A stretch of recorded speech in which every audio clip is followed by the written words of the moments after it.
Le soir du dîner d'État au château de Versailles, Camilla Parker Bowles s'est affichée dans une robe cape bleu nuit Dior, portant des bijoux faits de saphir ayant appartenu à la reine Elisabeth II.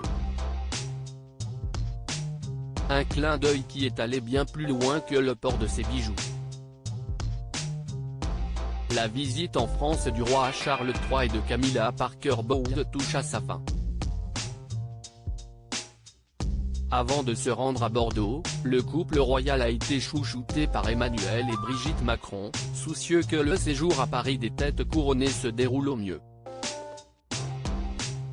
Ils avaient même organisé, à l'occasion de la venue du roi et de la reine consort d'Angleterre, un dîner d'État donné dans la galerie des glaces du château de Versailles.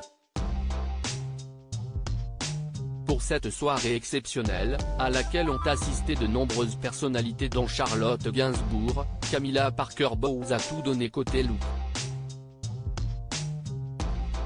Elle portait une robe cape bleu nuit de la maison Dior, assortie à la tenue de Brigitte Macron, qu'elle avait accessoirisée par des bijoux hérités de la reine Elisabeth II, dont un magnifique collier en saphir que la défunte reine avait reçu en cadeau de la part de son père pour son mariage avec le prince Philippe.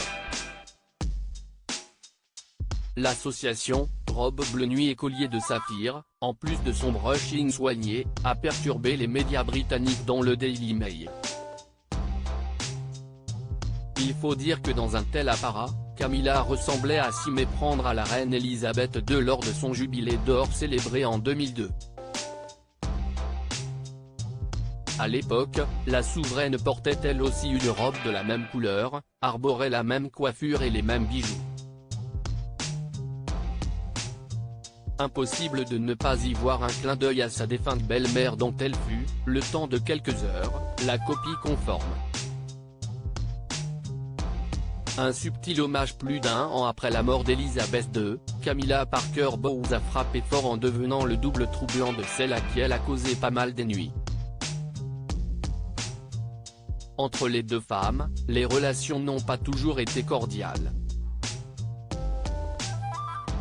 Il faut dire que Camilla Parker Bowles était en partie responsable de l'annus horribilis vécu par Elisabeth II en 1992, date de sortie du livre de Diana dans lequel elle relatait la liaison entretenue par Charles et Camilla pendant leur mariage. 8 ans après la mort tragique de la princesse de Galles, Elisabeth II avait fini par accepter la relation de son fils avec Camilla. Une approbation soldée par un mariage en 2005.